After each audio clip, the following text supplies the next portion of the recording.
What is up, guys, and welcome back to another episode of Inspired By. This week you brought Lenny Loops to my attention, and they have a new album with Stream Error. Lenny Loops, an artist with just over 1 million monthly listeners, and this new album closes in on almost 1 million streams per track of the album. There's lots of wonderful techniques used in today's episode, so let's jump into it.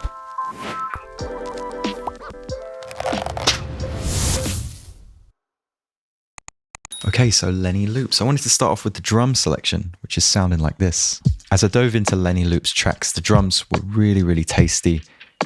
The hi-hats almost sounding like brushes, so there's lots of good sample techniques here. Occasionally taking out the snare, pulling the listener back in with some lovely ear candy. I started off with this shaker sound, originally going to go for the brushes of a snare, but it was just a little bit too resonant. So what I ended up doing was taking 2 different shaker sounds. Firstly, this rare loop. And you can see that I've preserved those transients, forwards, beats, envelope. You've seen me do this in tons of lo-fi videos before. Taking that down to almost 0, about 10 on the envelope here. And pitching that shaker just a little bit and putting it on every other downbeat. And then just a little bit lazy, not quite on the grid, we've got this other shaker sample, not pitched, but we are using different gain values to give it more of a humanistic feel on those even quarter notes. Super quiet in the mix. One's pan to the left, one's pan to the right. Occasionally just switching up the pattern just a little bit every sort of like 8 bars or so. And then underneath to back up that sound, I've got 2 different hi-hat samples. I'm using that warp beats method again, the envelope on 13. And this is just going to land on every shaker hit. And that's panned to the left. Now, the cool thing about this hi-hat, other than EQ, I've used the LFO tool joined to the utility to give it this kind of like bouncy beat. It's going to come back on every 3rd beat. And the way to do that is with your second percentage, just draw that to 50. So the gain is always falling at 0. And then 22%, that's just how far I wanted the gain to drop. The rate is set to 1 bar, but the phase is set to 50%. That means that instead of the loudest part being the downbeat of the 1, the loudest part is now on that 3rd beat, exactly halfway through that 1 bar measure. It's a fun little way just to cut down on some of that automation time. Then I've grouped those hi-hats and added Lifeline Expanse. Haven't used this tool for a while, but it's so clean, it's so lovely to use. Not a sponsor, but I'm just adding a little bit of saturation there without. It's very clean. With just a little bit wide, a little bit dirtier. As we move down the track, I wanted to create my own snare sound this time around. So I've got this sound here. I actually made that sound out of 4 cowbells. Taking the cowbell sound, doing that preserve transient trick, taking it from a cowbell that sounds like that to a cowbell that sounds like this. We've got another cowbell here. Little bit of Foley here. And then another cowbell. Kind of panning those and pitching those, and then doing the same trick on the re-sampled audio, pitching it down a little bit to give us this sound. And then I'm mixing that with a rim shot, and then mixing that rim shot with a pitch down snare that's heavily EQ'd. So when we put those things together, this is our snare line.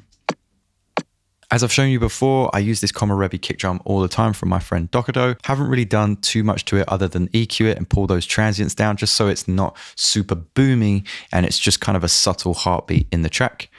Very easy on-beat, off-beat kick drum all the way through the track. We're not doing anything other than taking out a kick drum towards the end of the first 8 bars. I got some Foley sounds here, and I kind of just use those in place of a drum fill, and I back that up with the seed shakers right at the bottom of the track here.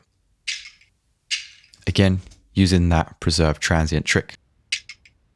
It's kind of the secret sauce to a lot of lo-fi at the moment to get that lovely ear candy. In Lenny Loops tracks, I could kind of hear this bicycle chain sound. I wanted to use a different type of texture, but I've got a similar effect here at the bottom. Initially, I had this really long loop here.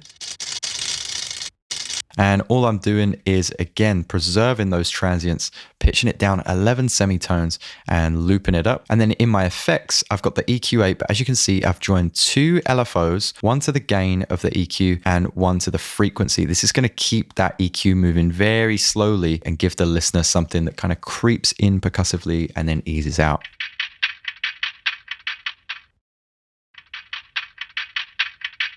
Super tasty. Now, of course, underneath your drums and amongst your melodics, you're going to want that lovely noise because it is lo-fi after all. So at the top gray layer, I have my vinyl crackle. And I just EQ'd that. So we've got kind of the mids of the vinyl crackle and then just a little bit higher, sort of towards the top of the 1000s, we've got the hissy white noise. Nice and easy, just grouping that so I can better control the level of both of them, but no EQ or anything on the group. So this is what we've got so far, and as I started to create this, I kind of went off on my own tangent. My imagination ran away with me and I saved an alternate project, which you might have seen in our live streams. Maybe I'll release that music, and if I do, I'm of course going to do it with the help of DistroKid. I use DistroKid for all of my releases. They've got a bunch of handy tools to help promote my track, from the hyperfollow tool to promo cards, and now with Mixer, it's even easier to master my track as well. If you want to get yourself 7% off your first year, then just use the link in the description below. All right, so on to the fun melodic stuff. I'm using two pianos here. One's going to be a darker sounding piano with the decent sampler. As you can see here, I use this MIDI progression from Splice, but the cool thing is I kind of made it my own. This is what it sounded like originally.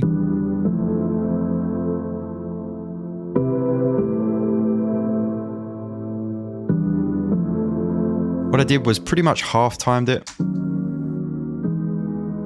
Made sure that it was played in a little bit more humanistically with velocities and timings, not just like block quantized chords. And then change some of those chords here, here, and at the end there before it drops into that D sharp and E chord again. For the processing, I'm using Lifeline Expanse once again to give it that saturated feel. Gives it a little bit more presence. I got Valhalla to really wash away that sound, EQ8 to create a little bit more of a muffled sound, and just to get rid of some of those muddy frequencies and tighten up the sound, I'm using the glue compressor, EQ, on those middle frequencies, 452 Hertz, and bring that threshold down to -12 dB with a quick attack and a slow release. Now to make it stand out the mix a little bit, you might have seen me do this before. I'm using the upright piano from Ableton, taking off Lifeline Expanse and Valhalla and just using the EQ8 and having that a little bit lower than the other piano. I just start by having that piano muted and then slowly bringing up the volume until I can just hear it with the above piano there. It just kind of gives a little bit of sparkle to that dull piano sound. Underneath, the bass is very easy to add in because all we're doing is muting all of the notes above the chords and just keeping those long legato notes along the bottom. For this, we're just using the Sine-like basic bass. It's one of my favorite basses to use for lo-fi because it's super subtle. It's just one fundamental frequency. Doesn't really need any EQing. All right, so now things are getting a little bit more sleepy. We've got some electric pianos, lots of delays.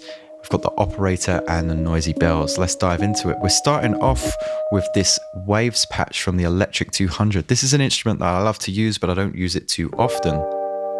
It's absolutely gorgeous, and I'm using this on the Clear 87 patch. A little bit of glue compression, Valhalla Vintage Verb, and then the Waves H delay here, because I think it's just a really tasteful ping pong delay that adds a little bit of a lo-fi sound, a little bit of color, unlike the Ableton delay, and then EQ8. Here, the aim of the game is to draw something in that complements that piano line.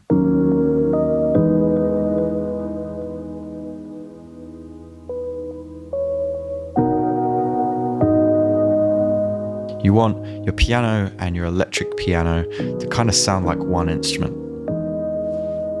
But occasionally we get these sine plucks or leads that turn into a nice pitch bend like this.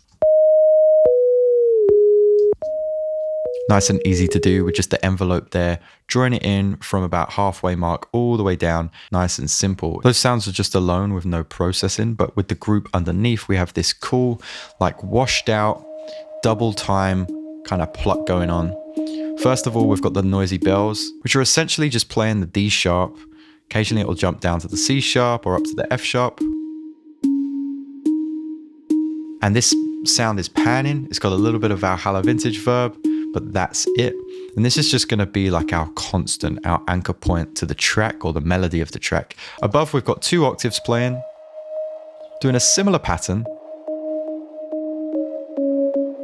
We've got Valhalla Vintage Verb, a little bit of gain automation here with the utility, and then EQ8 here. The reason for it coming in so washed out and then being dry is just something that I noticed in Lenny Loop's tracks, where he would start with the first chord and maybe a vocal, which we're going to get to, and then these counter melodies would kind of drift into the mix and drift out again. So that's kind of a replication of that technique. In the group, we're using the glue compressor, OTT to pull out some of the higher notes. It's a little bit more dull without OTT here.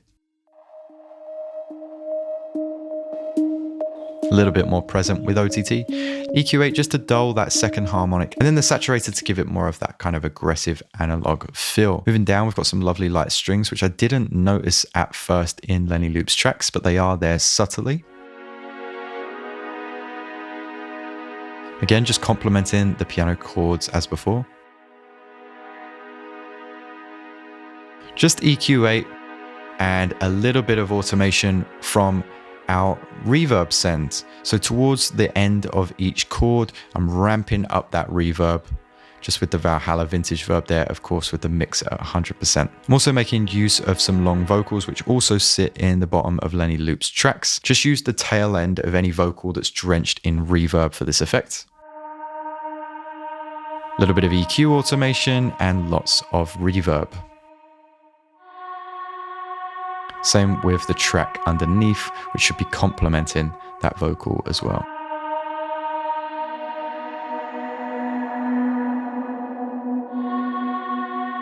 Now, of course, we do have our riser, which is just a little bit of atmospheric as an alternative to a crash. But just above that, we've got my favorite effect. It's very subtle, and I couldn't wait to try this out in today's project. What a lovely, bubbly, almost soda-like effect that we've got there. We are using a little bit of send A reverb automation and a little send B delay. But the way that I created this effect is actually super easy. Started off with just playing in the operator on one particular note. It sounded like this. Just kind of tapping on the key, and then I threw that sound into the granulator. Then what you can do with the granulator is play a few notes and automate the hold, the filter, the frequency, the spread, everything, basically all the parameters that are inside the granulator, but make sure you do it alongside a resample track. So then you'll start to get all of these weird effects here that you can automate in and out.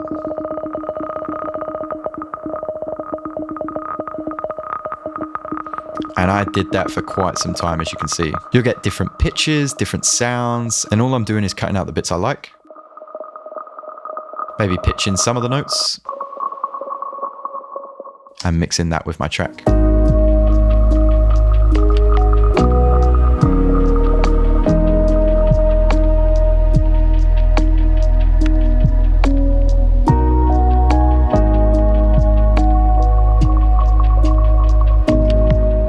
A nice easy one there today, guys, and as always, this is available at the Patreon, as are spaces available to study with me one-to-one. It's been great to see you again, guys. As always, let's have a chat in the comments below and let me know what you want to see in future videos. Thanks again for stopping by, and I'll see you next time.